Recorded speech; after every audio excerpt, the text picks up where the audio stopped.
Welcome to siddhivinayktutorial.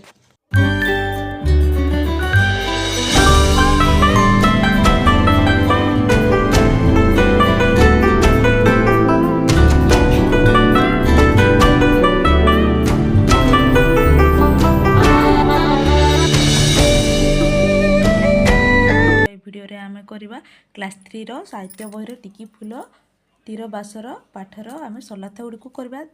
जा प्रश्न को देख बोले सरलार्थ किपरि आसीपर टिकी फुलटीर बासर देख से ही बासना को भितरवाई दियो मो मनरे बल तुसी जन मन होइबी मु धन्य जीथि जेते काल कही।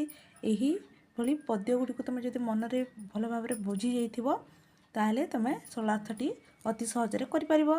हेले यार को आमे सरलार्थरे किपरि करबा देख किपरि लिखिबा। प्रथमे लिखिदेव से ही बासना को डट डट डट दे जिते बेले काल लिखिदेव। तापर कौन लिख उक्त पद्यांशटी जेहेतु यहाँ पद्य तेणुक उक्त पद्यांशटी आम भाषा आम साहित्य बहिर टिकी फुलटीर बास विषय आनीत एपरी लिख एभली भाव में। तापर कौन लिख एठारे कवि कौन वर्णन कर लिखा ताल लिखा एठारे कवि प्रत्येक प्राणी को टिकी फुल परी संसारर मंगल पाई निजको उत्सर्ग करने उपदेश देते।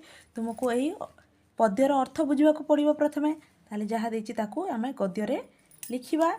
तापर देख तापर नेक्स्ट पाराग्राफ टी कर लिखा वर्णना करवा किभली भाव में कवि कहते टिकी फुलटी निजको धरापृष्ठर आलोक देखाइथिबा निमंते परमेश्वर को धन्यवाद देछि। तार कोमल पाखुड़ा गुड़िकरे सौंदर्य और महक भरी दे ईश्वर ताकू धन्य करछंती। यह टिकी फुलटी कहूँ यह कवि वर्णना करी एठारे करछंती। कारण आकु जीवा कारण ताठारे जदि मधुर महक न थांता तेबे से कहार भी एते आदरणीय होई पारि न थांता। तेणु जगतकर्ताक दान सही महक को से समस्त को वितरण करी निज जीवन को धन्य करिवो। कारण से जानिछि सही ईश्वरक मन जानी काम कले तांक अपार करुणा लाभ होइथाए।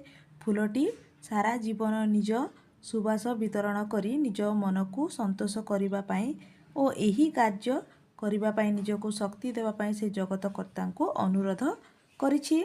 आमे मध्य फूल परी ईश्वर को निवेदन करिबा जे से आम सुगुण को जनहितकर कार्य लगाई समस्त को खुशी करिबा पाई आमको प्रेरणा दियंतु और आमे जीवन को सफल कामी करंतु। बुझीगला। एबे नेक्स्ट सरलार्थ पाखक जीवा आम करवा। नेक्स्ट प्रश्न देख भावना तांकर अटई अपार किए बा पारिब कली तांक मन जानी करम कले दियंती करुणा ढाली। या आम सरलार्थ लिखा। प्रथमे लिखिदेव भावना तांकर डट डट डट करुणा ढाली लिखिदेव। तापर लिख उक्त पद्यांशटी आम भाषा आम साहित्य बहिर टिकी फुलटीर बास पाठर आनीत। एठारे कवि टिकी फुल परी आमे किपरि ईश्वर करुणा लाभ करवा ताहा वर्णना करछंती एभली भाव लिखिबो। तापर नेक्स्ट पैराग्राफ बनइबो। एठारे लिखिबो निजर सृष्टि बा जन्म पाई टिकी फुलर मन और ईश्वरंकर पाद तले भक्तिर सह नत हो जाइछि सेथिपाई कृतज्ञतापूर्ण अभिवादन ज्ञापन करिछि। तांक निकटरे ता मतरे जगतकर्ता अशेष आदर जत्नरे ताकू ए धरापृष्ठरू आनिछंती जत्न सहकारे छोटरू बड़ करिछंती। ता जन्म पछरे ईश्वरंकर महत उद्देश्य रही। भूपृष्ठरे जन्म लाभ कले अन्यर हित कथा जातिर हित पाई काम करी निज जीवन को धन्य करवा उचित जहा फल ईश्वर से ही सुकर्म अनुजाई तांको करुणा ढाली दियंती से ही करुणा लाभरे जीवन साफले। आ गोटे सरलार्थ किपरि लिखिबा। प्रश्नटी है जगत करता केते आदर आनिले एठाकू मते सानटीरू आनी बड़टीए कले केते जतन सते। यह किपरि भाव में लिखा देख प्रथमे लिखिदेव जगतकर्ता डट डट डट जतन सते।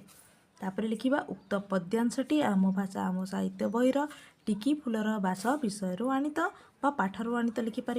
एठारे कवि ईश्वर किपरि टिकी फुलटी को सृष्टि करी ताकू बड़ करिछंती से विषय वर्णना करिछंती लिखिदेव। तापर लिख नेक्स्ट पैराग्राफ ईश्वर सर्वशक्तिमान से होचंती सृष्टिकर्ता जगतकर्ता धरणी कूल थिबा समस्त जिनिस को सृष्टि करिछंती टिकी फुलटीए ता निजर जन्म पाई विधाता को धन्यवाद ଜଣାଉଛି ଏଠାରେ ବିଧାତା ଅର୍ଥ ଭଗବାନ। ସେ ହୃଦୟର ସହ ସ୍ୱୀକାର କରିଛନ୍ତି ଯେ ଜଗତକର୍ତ୍ତା ତାକୁ ଆଦରର ସହିତ ଏହି ଧରାପୃଷ୍ଠକୁ ଆଣିଛନ୍ତି, ତାକୁ ଯତ୍ନରେ ସାନରୁ ବଡ଼ କରିଛନ୍ତି ଏବଂ ଯତ୍ନରେ ଗଢ଼ି ଦେଇଛନ୍ତି ତା'ର ସୁନ୍ଦର ପାଖୁଡ଼ାଗୁଡ଼ିକୁ, ଯାହାଫଳରେ ସେ ସୁବାସ ବିତରଣ କରି ନିଜକୁ ଧନ୍ୟ କରିବା ପାଇଁ ସୁଯୋଗ ପାଇଛି। ପୁଣି ଲେଖିବା ଦେଖ, ଟିକି ଫୁଲଟି ପରି ପ୍ରତ୍ୟେକ ପିଲା ଛୋଟ ହେଲେ ମଧ୍ୟ ନିଜକୁ ହେୟ ମନେ ନ କରି ନିଜର ଭଲ ଗୁଣରେ ଅନ୍ୟକୁ ସନ୍ତୁଷ୍ଟ କରିବା ଉଚିତ। ଈଶ୍ୱରଙ୍କର ପ୍ରତ୍ୟେକ ଜିନିଷ ସୃଷ୍ଟି କରିବା ପଛରେ କିଛି ନା କିଛି ମହତ୍ ଉଦ୍ଦେଶ୍ୟ ଥାଏ। ସେହି ଉଦ୍ଦେଶ୍ୟକୁ ପୂରଣ କରିବା ପ୍ରୟାସ କରିବା ଉଚିତ।